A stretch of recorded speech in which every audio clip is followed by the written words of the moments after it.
जरा सोचो, एक बाप अपनी बेटी को मरने से बचाने के लिए टाइम लूप में फंस जाए। वो एक ही दिन को बार बार जीकर अपनी बेटी को बचाने की कोशिश करता है। मेरा नाम है विशाल, अनोखी फिल्म्स में आपका स्वागत है और चलिए सुनते हैं हमारी आज की कहानी। कहानी की शुरुआत होती है एक प्लेन से, जिसमें किम नाम का एक डॉक्टर कोरिया वापस जा रहा था। फिर एक एयर होस्टेस ने उसका ऑटोग्राफ मांगा क्योंकि वो काफी मशहूर था। किम के साथ ही योंग सुन ने उसकी तस्वीर भी खींची। बाद में किम ने देखा कि उसकी बेटी यून जुंग ने उसके किसी भी मैसेज का जवाब नहीं दिया था। उस वक्त यून जुंग अपने दोस्त के साथ थी। उसे यकीन ही नहीं हो रहा था कि उसके पिता इतने मशहूर हैं। वो कभी यून जुंग से मिलने नहीं आते थे और इस बात पर उसके दोस्त उसका मजाक उड़ाया करते। इस बात से वो अक्सर काफी दुखी हो जाती। उधर किम ने वीआईपी गेट से जाने से मना कर दिया, इसलिए योंग सुन काफी चिढ़ गया। तभी रास्ते में उन्हें एक औरत दिखी जिसके बच्चे के गले में टॉफी अटक गई थी। किम ने बिना समय गवाए तुरंत उस बच्चे की मदद की और फिर तस्वीर खिंचवाए बिना ही निकल गया। उसने अपनी बेटी को फोन किया लेकिन कोई जवाब नहीं आया।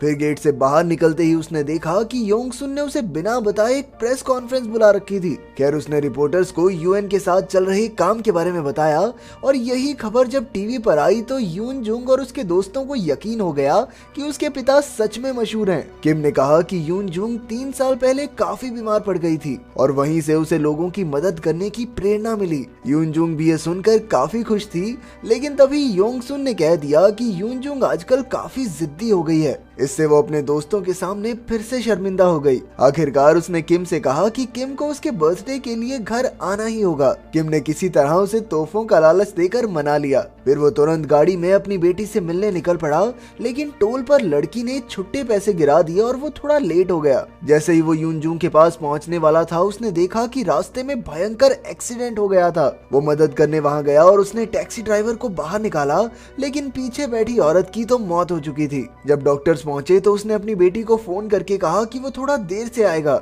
लेकिन सामने से एक आदमी ने बताया कि उसकी बेटी का एक्सीडेंट हो गया है। तब जाकर किम को एहसास हुआ कि इस टैक्सी की टक्कर उसकी बेटी से ही हुई थी। इससे पहले कि वो कुछ करता, किम ने अचानक पलक झपकाई और वो वापस प्लेन में पहुंच गया। वही एयर होस्टेस उसका ऑटोग्राफ मांग रही थी और फिर एक एक करके सारी चीजें फिर से होने लगी। किम को पहले ही पता था कि बच्चे के गले में टॉफी अटकने वाली है और ये भी कि बाहर प्रेस उसका इंतजार कर रही है। इस बार वो इतना बौखला गया कि इंटरव्यू बीच में ही छोड़कर भाग आया। उसने यून जुंग को कहा भी कि वो खुद उसे लेने आएगा, वो बाहर ना निकले, लेकिन वो नहीं मानी। किम ने गाड़ी चलाते हुए उसे फोन किया, लेकिन जब उसकी बेटी ने जवाब नहीं दिया तो इस बार वो छुट्टे लेने के लिए भी नहीं रुका। लेकिन जब तक वो एक्सीडेंट की जगह पहुंचा तब तक यून जुंग मर चुकी थी। जैसे ही वो अपने घुटनों पर गिरा, उसका दिन एक बार फिर से शुरू हो गया। इस बार वो बिना समय गवाए भागा और रास्ते में बच्चे की टॉफी भी छीन ली। वीआईपी गेट से होते हुए वो अपनी गाड़ी तक पहुंचा और यून जुंग से कहा कि वो आज नहीं मिल सकते, लेकिन उसकी बेटी नाराज होकर कहने लगी कि वो उससे नफरत करती है। वो कहने लगी कि वो चाहे आए या ना आए, लेकिन वो उसका वहाँ इंतजार जरूर करेगी।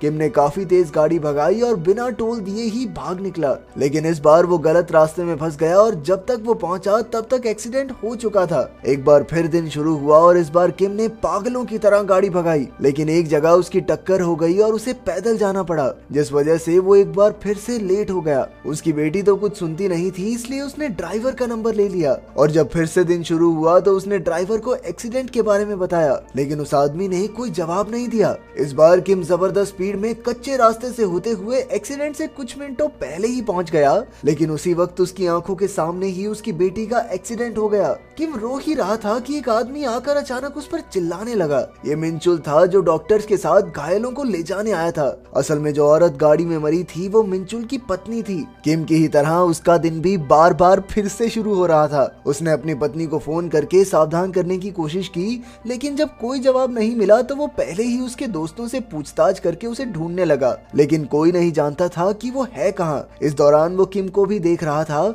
इसलिए उसने उसके साथ मिलकर इस मुसीबत को टालने का फैसला किया। इसके बाद जब उनका दिन फिर से शुरू हुआ तो वो दोनों एक दूसरे से मिले। उनके लिए एक्सीडेंट को रोकना नामुमकिन था, इसलिए उन्होंने कोशिश की कि यून जुंग वहां तक पहुंचे ही ना। फिर जब दिन शुरू हुआ तो किम ने प्रेस कॉन्फ्रेंस में यून जुंग से कहा कि वो मिलने की जगह को बदल रहा है। यून जुंग ये सब टीवी पर सुनकर फिर से गुस्सा हो गई और अपने पिता की बात नहीं मानी। इसके बाद किम ने उस टैक्सी वाली औरत मिक्यूंग को फोन किया, क्योंकि वो मिंचुल से लड़ाई की वजह से उसका फोन नहीं उठा रही थी। किम ने उसे एक्सीडेंट के बारे में सावधान करने की की कोशिश की, लेकिन तब तक वो टैक्सी में बैठ चुकी थी और थोड़ी ही देर में आखिरकार एक्सीडेंट हो ही गया। जब दिन फिर से शुरू हुआ तो आदमियों ने अपनी तरकीब बदली। इस बार किम ने शुरुआत में ही जगह बदलने की बात नहीं की।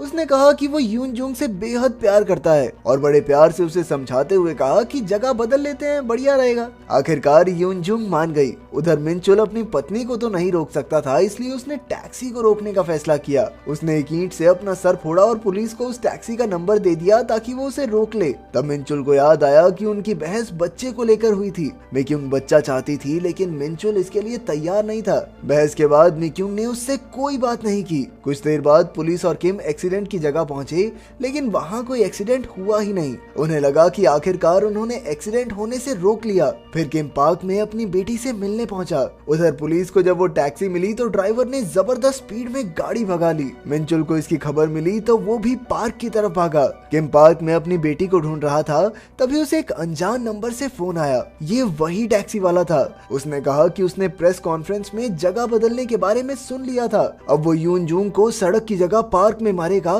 जैसे उसे 3 साल पहले ही मर जाना चाहिए था। ये सुनते ही किम बौखला कर अपनी बेटी को ढूंढने लगा और जैसे ही टैक्सी आई वो यून जुंग के सामने कूद गया और तभी दिन की शुरुआत फिर से हो गई। इस बार मिनचुल ने उसे फोन करके बताया कि वो टैक्सी ड्राइवर जानबूझकर यून जुंग और मिक्युंग को मार रहा है और उसके लिए भी ठीक वैसे ही दिन फिर से शुरू होता है जैसे उनके लिए, और इसी वजह से वो उसे रोक नहीं पा रहे। किम को एहसास हुआ कि 3 साल पहले यून जुंग को दिल की बीमारी थी। उन्हें किसी और का दिल मिल भी गया था, लेकिन फिर उन्हें पता चला कि उस बच्चे के माँ बाप ने दिल दान करने से साफ मना कर दिया है। वहीं मिनचुल एम्बुलेंस चला रहा था जब एक गाड़ी से उसकी टक्कर होते होते बची, लेकिन गाड़ी सड़क से उतरकर पलट गई। मिनचुल घायलों को उसी हॉस्पिटल में ले आया जहां यून जुंग दिल मिलने का इंतजार कर रही थी। अब मिनचुल ने पता लगाया कि उस गाड़ी में कैंगसिक नाम का एक आदमी था। कैंगसिक हर सुबह उठकर किम की खबर देखता और फिर अपना बदला लेने निकल पड़ता। आखिरकार किम कैंगसिक के घर पहुंचा, लेकिन घर एकदम खाली था।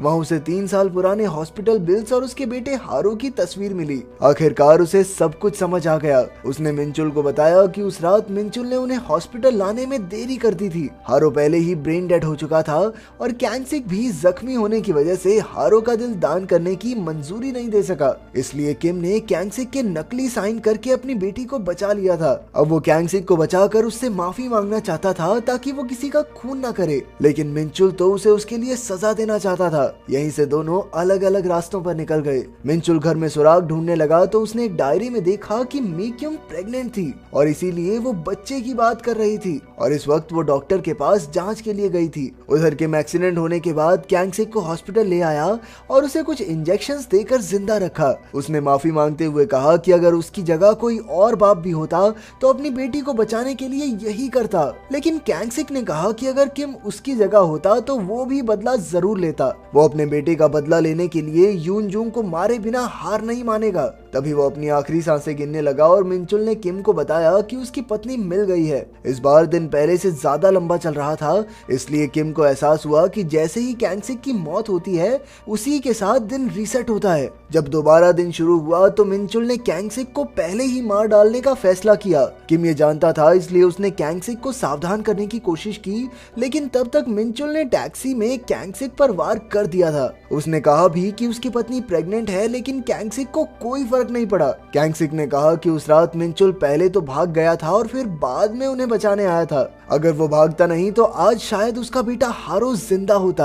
आखिरकार मिनचुल को गाड़ी से धक्का देकर वो यून जुंग को मारने निकल पड़ा। हालांकि किम ऐन वक्त पर पहुंचकर अपनी गाड़ी बीच में ले आया और यून जुंग को बचा लिया। फिर वो कैंगसिक को बाहर निकालने लगा। जब कैंगसिक ने पूछा कि वो उसे क्यों बचा रहा है तो किम ने कहा कि उसकी मौत से ये दिन फिर से शुरू हो जाता है, यानी ये समय का चक्कर हारू ने ही बनाया है, जो अब भी यून जुंग के दिल के रूप में जिंदा है। हारू कैंगसिक को मरने से बचाना चाहता है और अगर यून जुंग मर गई तो हारू भी मर जाएगा। लेकिन तभी मिनचुल ने बहुत तेजी से गाड़ी लाकर टैक्सी से टकरा दी। उसके सर पर खून सवार था और वो चाकू लेकर कैंगसिक को मारने निकला तो किम ने उसे रोकने की कोशिश की, लेकिन चाकू गलती से किम को लग गया और उसने मिनचुल को समझाया कि कैंगसिक को जिंदा रखना होगा, क्योंकि बस यही एक तरीका है जिससे यून जुंग, मी क्यूंग और उसका बच्चा जिंदा रह सके। उसी वक्त कैंगसिक की नजर यूनजूंग पर पड़ी तो उसे याद आया कि 3 साल पहले यूनजूंग ने उसके पास आकर कहा था कि हारू अब उसमें जिंदा है और उसके लिए कैंगसिक को भी ठीक होना होगा। आखिरकार उसे यूनजूंग में हारू दिखाई देने लगा और उसने यूनजूंग को गले लगा लिया। तभी गाड़ी में आग लग गई और उसने ढाल बनकर यूनजूंग की रक्षा की। इसी तरह उसकी मौत से दिन फिर से शुरू हो गया। ये उनका आखिरी मौका था क्योंकि अब उन तीनों को सही गलत का एहसास हो गया था। मिंचुल डॉक्टर के ऑफिस के बाहर मिक्यूंग से मिला और उससे दिल से माफी मांगकर बच्चे को अपनाने के लिए तैयार हो गया। उसने अपने होने वाले बच्चे का नाम हारू रखने का फैसला किया। वहीं कैंगसिक यूनजूंग से मिला और उसे हारू की तस्वीर दिखाई। यूनजूंग ने भी पूछा कि उसे सबसे ज्यादा क्या पसंद था। इस पर कैंगसिक ने कहा चॉकलेट। यूनजूंग हंसने लगी क्योंकि पहले उसे चॉकलेट बिल्कुल पसंद नहीं थी, लेकिन सर्जरी के बाद उसका सिर्फ चॉकलेट खाने का ही दिल करता है। उधर जब एयरपोर्ट पर प्रेस कॉन्फ्रेंस हुई तो किम ने सारी दुनिया के सामने 3 साल पहले किया अपना गुनाह कबूल कर लिया। अगर वीडियो पसंद आई तो लाइक कर देना, चैनल को सब्सक्राइब कर देना। मिलते हैं अगली वीडियो में।